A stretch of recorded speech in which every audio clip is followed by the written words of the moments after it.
So you've decided to make the transition to another company. Good for you. Or is it?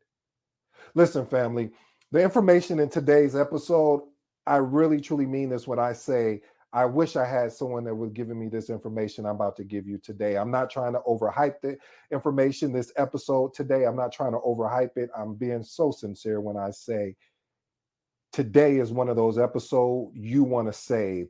Today is one of those episodes you want to hit that like button and hit that subscribe button because you're going to say, why is he giving this information away for free? Well, because I want to give my best at whatever I do, whether free or paid. So I ask you,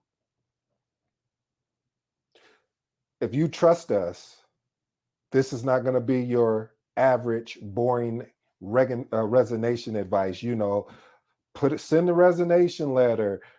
No, we're gonna really disrupt. You know what we do here? We disrupt. So, family, today I challenge you to listen to today's episode from beginning to end. There is going to be one gem, maybe two, maybe three gems that's going to arrest your attention about today's episode. Today's episode is entitled.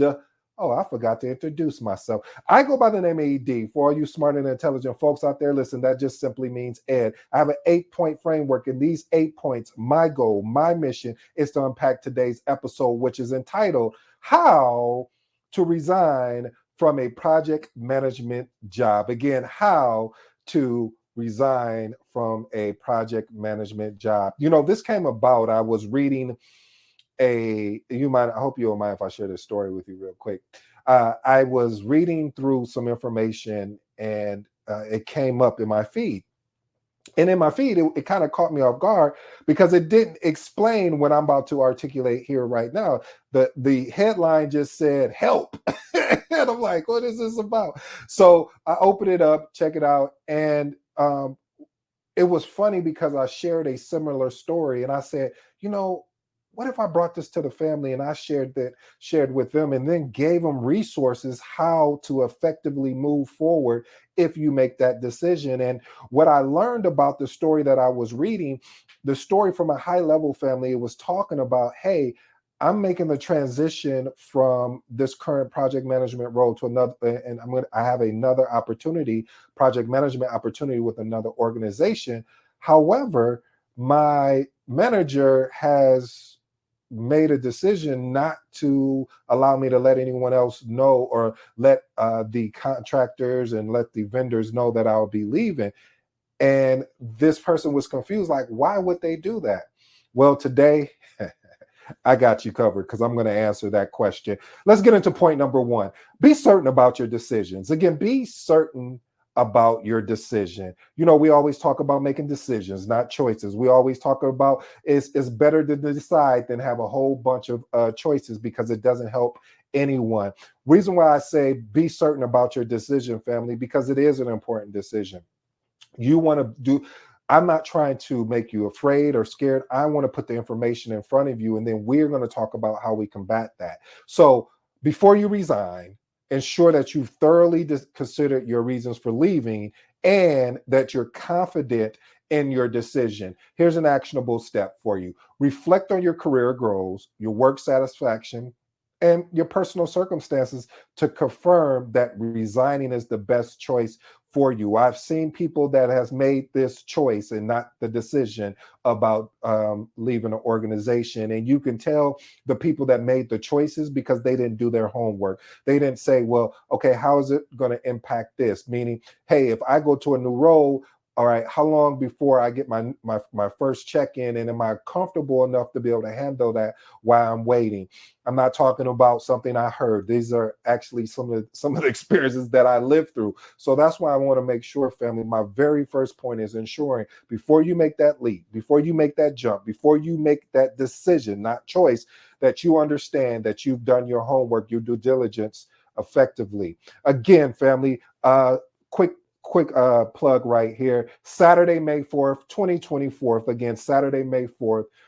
My mentor, my best friend, Phil, is having this amazing 360 project 360 seminar. Is really going to be for beginners, intermediate, as well as seasoned. Everyone is welcome. I will post the link again in chat. So if you're interested in joining this, I mean, in coming, it's a 4-hour seminar which is going to touch on a lot of different things. And he's also giving free content, free books away, which is, I mean, I, I'm so lost for words because of how amazing this is. Phil always over delivers, yet he under promises. But I mean, if you go there and show up, you're going to be shocked of how well he over delivers. And your boy will be speaking, so I hope you at least come support us, Phil, and the rest of our team that's going to be there. I have a little small speaking part, and I'm excited about it because this is what I do. This is this I live and breathe this thing called project management and just life in general. All right, let's move on to point number 2. Be prepared for counter offers. Ooh, that's a tough one. Be prepared for counter offers. Listen, you have to understand your employer may present you with a counter offer, such as like a salary increase or a promotion to retain you. Again, do your homework. Make sure before you. These are the questions. These are the thinking that you need to have before you make the decision to actually leave the organization. Here's an actionable step. Consider in advance how you will respond to the potential counteroffer, weighing the benefits and drawbacks, and accepting or declining based on your career goals and or priorities. Listen, family, just because that organization is offering you a counter offer to whether it's a salary increase or a promotion to retain you, you need to ensure that it aligns with the decision that have already made of leaving the organization. So if you made the decision that you want to leave the organization and they come back and counter offer you, will it make sense based on what you're trying to do? Will it match your career goals? Will it match your priorities? If that's the case, then you should do it. But since I like to keep it all the way transparent here, family, I want to be honest with you. I seen this on it was Goodwill. Yes, Goodwill. So it was a gentleman speaking about counter offers and things like this. And he said something, and I paraphrase here, family. He said, if you made the decision to leave an organization, unless if they ask you back after you go work another opportunity, do not take a counter offer.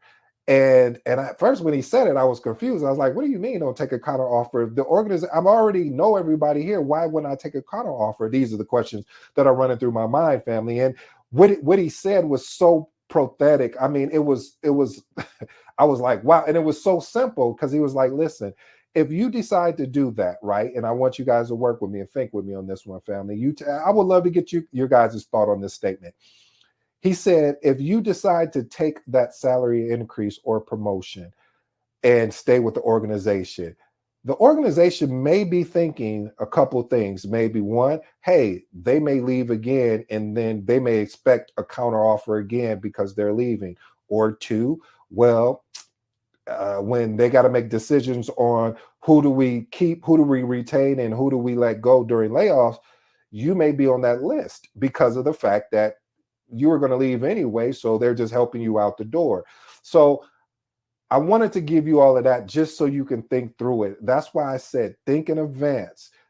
And once you think in advance, then you need to know in advance, hey, I'm willing to take the counter offer if it's offered to me, but I do understand the drawback that when I make the commitment, not the interest, the commitment of resigning, I need to be prepared for what may come with that. It may not happen now, but in the future. All right, let's move on to point number 3. Point number 3, maintain your professionalism. One of the things I've seen when people leave organizations, they get out of that they remove the professional aspect of themselves. I don't know, maybe they feel like they're free. I don't know what it is, but throughout the resignation process, maintain a professional appearance, a professional attitude, a professional thought, being a professional thought leader, and continue to perform your duties to the best of your ability. Don't give less than what the organization has asked for. Give everything that you were doing before you put in your resignation, and treat your colleagues, your stakeholders, with respect and courtesy. And one of the biggest things I want to recommend here too, family, is avoid engaging in negative or unproductive conversations about the reasons you have made a decision to leave, because what will end up happening is there may be some communication that may be misinterpreted, misunderstood, and then it turns into a bigger ordeal than it has to be. So, hey, just say, hey, I really don't even want to talk about the reasons why I'm leaving. I'm just grateful that I have this opportunity with you guys here now, and I just want to enjoy the last bit. That's it. You don't need to go into any more further details, because that is your personal reason. Point number 4, be honest but tactful. This is something I've had to work on, family, through my career. I am one of those people that, yes, I will be honest, but my tactfulness, meaning my delivery, I could have done better on. So when discussing your reasons for resigning with your supervisor or colleague, be honest, but be tactful in your communication. Just don't say, you suck, you are a no. Take it, just be, hey, you know what, the organization I'm going to has an opportunity and development for leadership, and whatever it makes sense for you to say, but don't be arrogant about it. Don't use tact when you say it. So what you want to do, here's an actionable step. I always like to give you, especially on challenging ones like this. You want to focus on the positive aspect of your experience with the company and the actual opportunities in your new role, rather than dwelling or leaning back or overthinking all of the negative experiences or grievances that you've had. Let's move on to point number 5. Address a succession plan. One of the things that you want to do, family, if you made a decision to leave, you want to start creating a succession plan. Work with your supervisor or HR, supervisor and HR, to identify potential internal candidates that may be suitable for taking over the role and responsibilities. What I would recommend as an actionable step is provide input on skills, experience, and qualities that are most critical for success in your role. And also recommend any team members who demonstrate strong potential for growth and leadership. And offer to mentor or coach them, the potential successor that may be taking over your projects, because it shows the organization again that uh, you're leaving out of you're being professional on the way you came in is the same way you're leaving, as that's being professional, being tactful, and keeping a certain integrity about yourself. Let's move on to point number 6. Be open to an exit interview. If they offer you a opportunity to have an exit interview, look at this opportunity to provide constructive feedback and insights that can help the company improve its processes and culture. And really think about that before you go into that exit interview.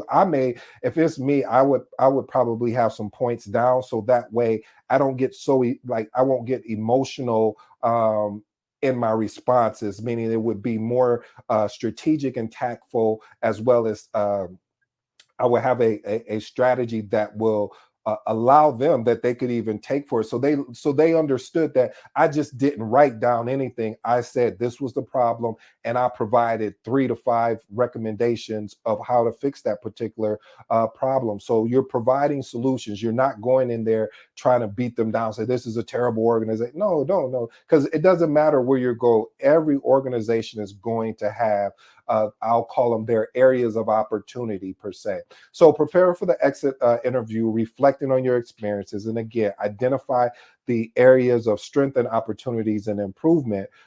But formulate your idea in a more of a suggestive type of approach for the project management function.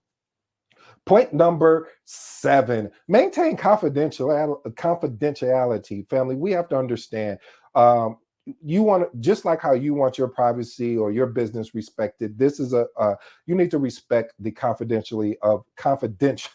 I don't know why I'm struggling with that today. My apology. Of your employer's sensitive information as far regarding the projects, the client relationships, both during and after your resignation process. What I mentioned at the top of this, I talked about something that I read where a project manager was confused of why his manager didn't want him talking with the vendors or talking with other clients because it's more of a when you decide to leave an organization, especially if you're someone that they didn't see this coming, or you really provide a lot of value to the organization as far as a project manager or coordinator, or whatever your specific role is. They're going to start they don't want their clients and the vendor, they want to basically control the conversation. So they know if if you start talking with the client and saying, hey, I'm leaving, the client gonna say, well, man, you were the really, I enjoy work, why are you leaving, what is the company going? So it starts all of these conversations that potentially does not need to be had. So that's why your manager wants to control that conversation by talking with the clients and vendors themselves versus you doing it, because it may open up a can of worms where you may not know the proper terminology to use regarding saying, hey, this is an HR matter, I can't speak on HR matters. That's probably how your employee is going to respond. And you can't, and a client and a vendor both know they can't ask no more. It's like if a police officer wants to start questioning you and you said, hey, I want a lawyer present, they can't ask you any more questions. It's the same approach like that. So again, what you want to do as an actionable step, family, you want to review any non-disclosure agreements or confidential clauses in your employment contract and ensure that you comply with these obligations, by the way, throughout your whole transition. Point number 8, prepare for potential backlash. This is the one message. This is the one right here, family, that we don't talk about. You don't hear people talk about this, but I want to be honest with you, family.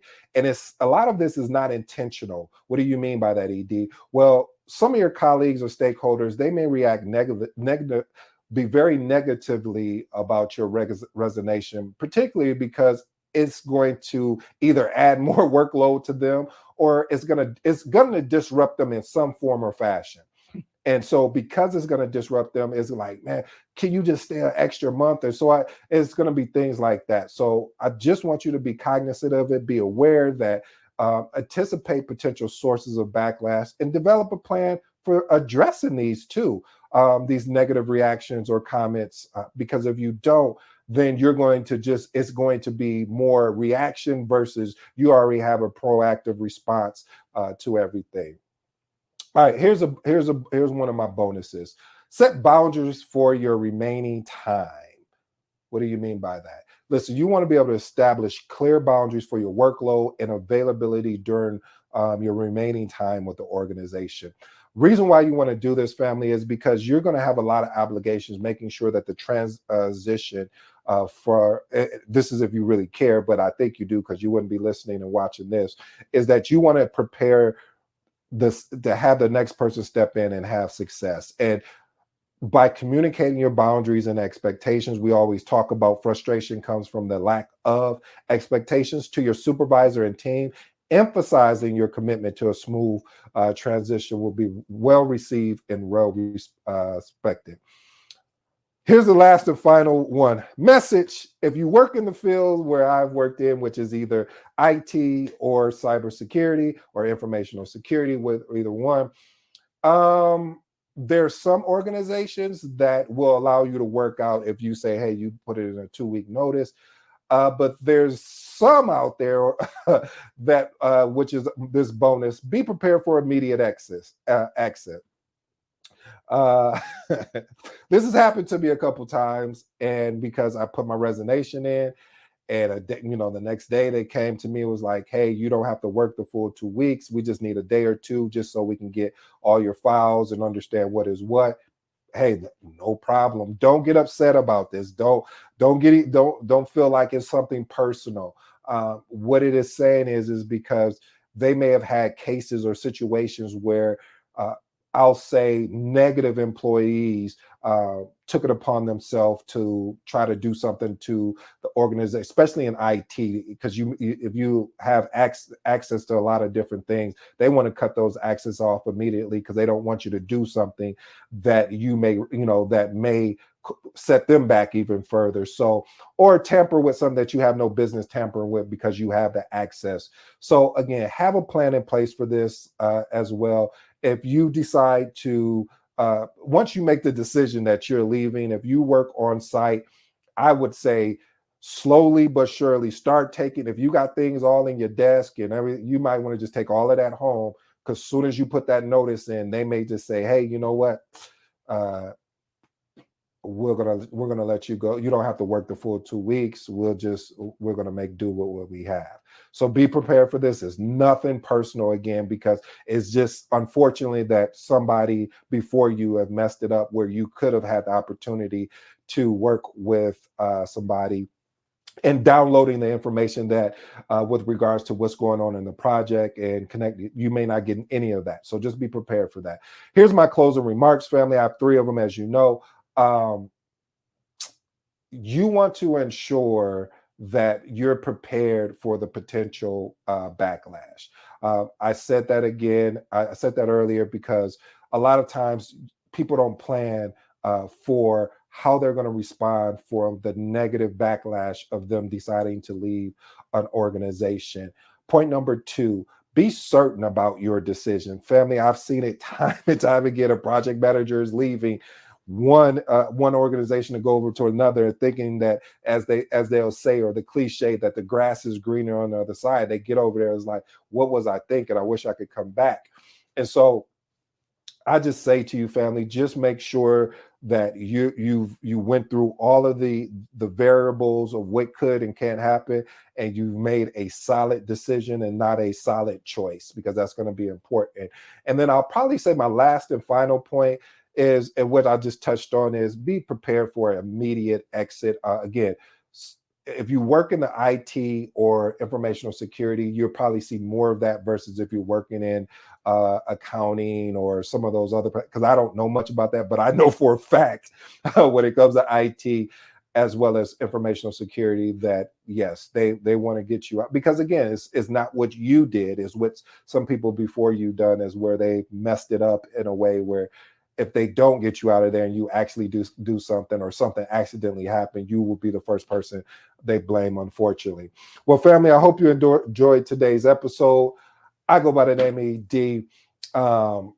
This is one of those episodes where the impact, if you take about about 2 or 3 of these points that I talked about today, is really going to help you out tremendously, because what I'm trying to coach you and train you on is the importance of thinking ahead if you're making a decision to make a jump from a particular organization. I don't want to create a sense of fear, like you can't go to another organization. No, no, no, no. I want you to understand the importance of, when you make this decision, what comes with it. And what comes with it is not a bad thing all the time, but the more you're prepared, the better you'll be able to respond when things happen. I hope you really truly enjoyed this episode. I enjoyed doing it. These are the type of episodes I love putting together, because I've lived this time and time again. And it would have been nice if I had something out there where somebody just told me the truth. Don't tell me about a resignation letter. I know that I could, but tell me about what happens when I put my resignation in and they cut the lights off and say, "Up, have a good day. Thank you for coming out. God bless you. Good night." But anyway, family, until next time, this has been your boy ED, and I appreciate you tuning in.